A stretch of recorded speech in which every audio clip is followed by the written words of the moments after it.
कृष्ण अपने रास के लिए जाने जाते थे, जीवन का रस।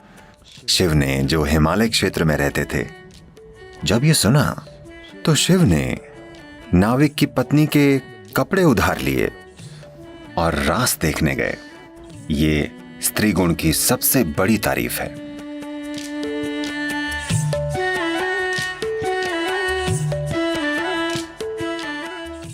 आज का दिन खास है।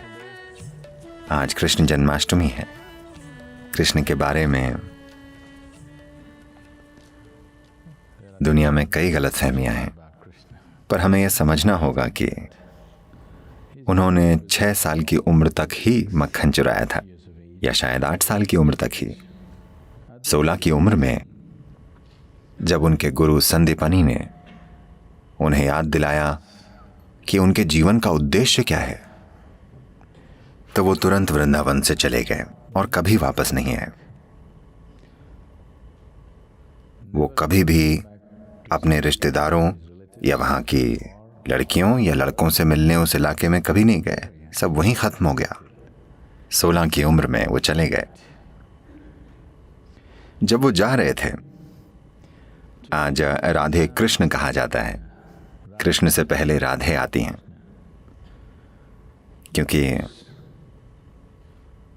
उनका प्रेम, उनकी अंतरंगता और उनका रोमांस पूरे भारत की संस्कृति में, पूरे उपमहाद्वीप की संस्कृति में कुछ इस तरह समा गए कि हम कृष्ण राधे नहीं कहते, हम कहते हैं राधे कृष्ण।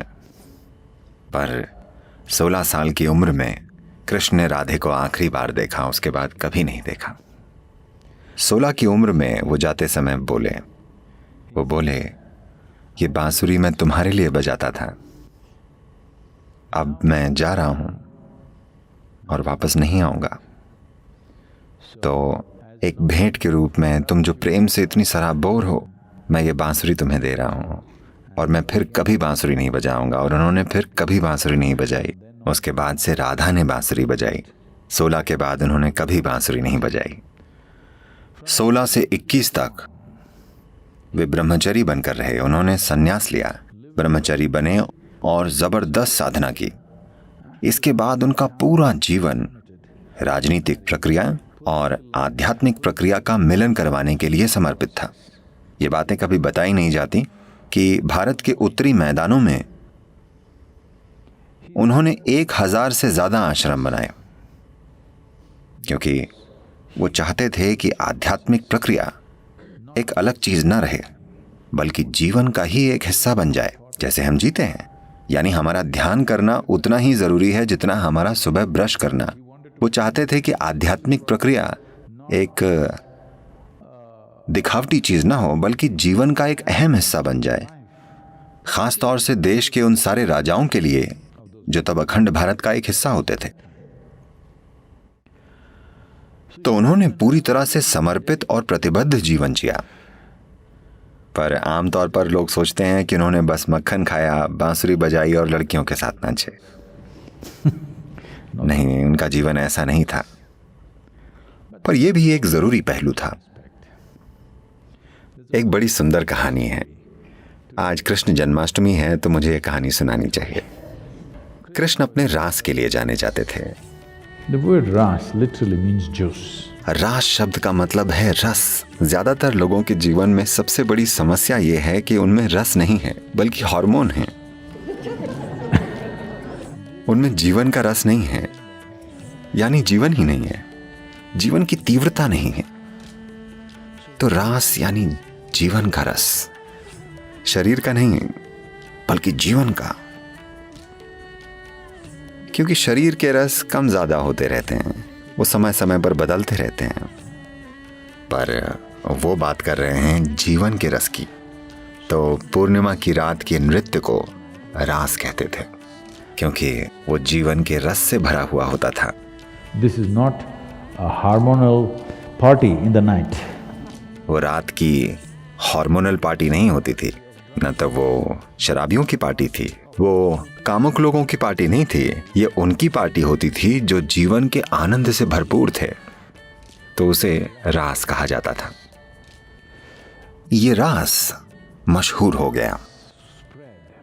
जिन्होंने उनमें हिस्सा लिया या देखा, उनकी वजह से रास की बातें फैलने लगी। शिव ने, जो हिमालय क्षेत्र में रहते थे, इसके बारे में सुना कि यमुना के तटों पर कुछ अद्भुत हो रहा है, तो वो देखना चाहते थे। क्योंकि वो रास करने वालों में से नहीं है, वो तांडव करते हैं। आंखें बंद हों तो उन्हें आसपास का कुछ पता ही नहीं होता। वो नाचते हैं तो उनके आसपास कोई नहीं होता, ना आदमी ना औरत। वो वहां हो ही नहीं सकते, वो ऐसा नाचते हैं। तो जब उन्होंने इस नए नृत्य के बारे में सुना जहां रस बह रहा है, तो वो देखना चाहते थे। वो यमुना के तट पर पहुंचे और वो नदी पार करना चाहते थे। एक नाविक ने, जो वहीं मौजूद था, उसने देखा, क्योंकि शिव एक पुरुष हैं। शायद नहीं, शिव ही धरती के सबसे फिट देव हैं। हाँ? योग विद्या में, योग संस्कृति में कहते हैं कि वो 9 फीट लंबे थे। इसकी वजह यह है कि जब वे नीचे दक्षिण की ओर आए, दक्षिण भारत में, तो कहते हैं कि वो एक औसत औरत से 2 गुने लंबे थे। तो आमतौर पर उस समय दक्षिण भारत में औरतों का कद 4.5 से 5 फुट के बीच था। तो ये माना जाता है कि वो 8.5 से 9 फुट के बीच थे। तो वे एक पुरुष हैं, पूरे पुरुष, परम पुरुष। तो नाविक उन्हें देखकर बोला, आप बहुत ज्यादा ही पुरुष हैं, आप रास में ऐसे नहीं जा सकते। वहां बस एक ही पुरुष है, सिर्फ एक। वहां कृष्ण ही पुरुष हैं। इस तरह का आदमी वहां नहीं जा सकता। शिव बोले, तो अब मैं क्या करूं? वो बोला, कम से कम औरतों के कपड़े पहनकर जाइए। वो बोले, क्या मैं औरतों के कपड़े पहनकर जाऊं? वो बोला, वरना आप रास में नहीं जा सकते। तब वो बोले, अब मुझे औरतों के कपड़े कहां मिलेंगे? तब वो नाविक बोला, मैं अपनी पत्नी से कहता हूं, वो आपको अपने कपड़े दे देगी, आप उन्हें पहने और जाएं। रास में सही तरीके से हिस्सा लीजिए, एक स्त्री गुण की तरह, न कि पुरुष गुण की तरह। तो शिव ने नाविक की पत्नी के कपड़े उधार लेने का फैसला किया, जो उसने पहने हुए थे। मेरा मतलब, वो एक गरीब परिवार था। शिव ने देखा कि ये दूसरे जोड़ी कपड़े भी नहीं है। उसने वो कपड़े पहनने के लिए कहा था जो उस स्त्री ने पहने हुए थे। कहीं कहीं बड़ी सुंदर पेंटिंग्स हैं, शायद ये मधुबनी पेंटिंग्स हैं, जिनमें इनमें एक स्त्री का हाथ दरवाजे से बाहर है और शिव ऐसे कपड़े ले रहे हैं और रास में जाते हैं। ये कहानी कृष्ण के गुणगान करते हुए हमें ये बताती है कि अगर आपको रास को जानना है तो आपको स्त्री गुण को जानना होगा, नहीं तो आप रास नहीं जान पाएंगे। ये प्रकृति, ये स्त्री गुण की सबसे बड़ी तारीफ है, समझे आप?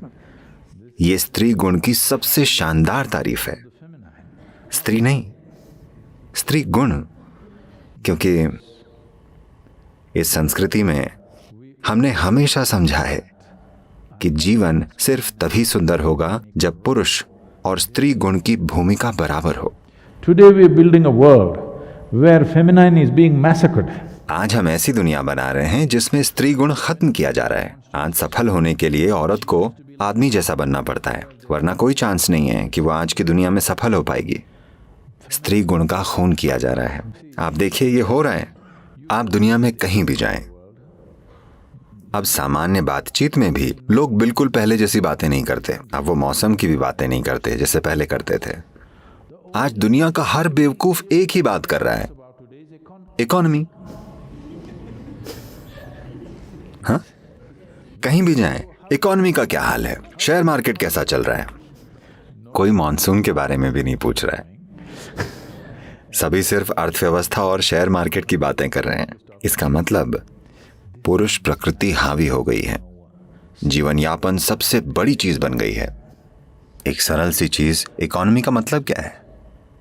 Simple survival. बस जीवन यापन, है ना? जीवन यापन के पेचीदा तरीके, हाँ है ना?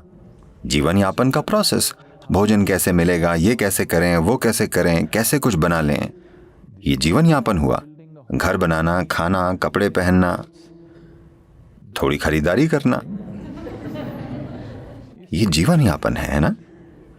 अब हम बस जीवन यापन की ही बात कर रहे हैं, क्योंकि स्त्री गुण काफी हद तक दूर कर दिया गया है। कम से कम घरों में इसे रखें, बाहर समाज में तो ये काफी हद तक खत्म है। पुरुष गुण ही सब कुछ है। तो आज कृष्ण जन्माष्टमी है, यहाँ उनका संदेश ही ये है। वो ये कह रहे हैं कि अगर समाज में स्त्री गुण ना हो तो असल में जीवन भी नहीं होगा। हम आदमी या औरतों की बातें नहीं कर रहे हैं, हम नर मादा की बात नहीं कर रहे हैं, हम दो मूल गुणों की बात कर रहे हैं, पुरुष गुण और स्त्री गुण। तो कृष्ण का जीवन स्त्री प्रकृति का उत्सव है, क्योंकि पुरुष प्रकृति तो हर हाल में जाहिर होगी, यही उसका स्वभाव है, पर स्त्री प्रकृति को पोषित करना होगा, वरना वो खत्म हो जाएगी। चट्टानें वैसे भी होंगी पर फूल नहीं होंगे, हमें उन्हें पोषित करना होगा, है ना? हाँ, धरती पर चट्टानें वैसे भी होंगी, मौसम कैसा भी हो, तापमान कुछ भी हो, चट्टानें हमेशा होंगी। फूलों को देखभाल चाहिए, देखभाल नहीं होगी तो कोई फूल नहीं बचेगा। चट्टानों से आप कुछ बना सकते हैं, फूलों से आप क्या बनाएंगे? कुछ नहीं। बात बस इतनी सी है कि जीवन में काम आना ही सब कुछ नहीं होता।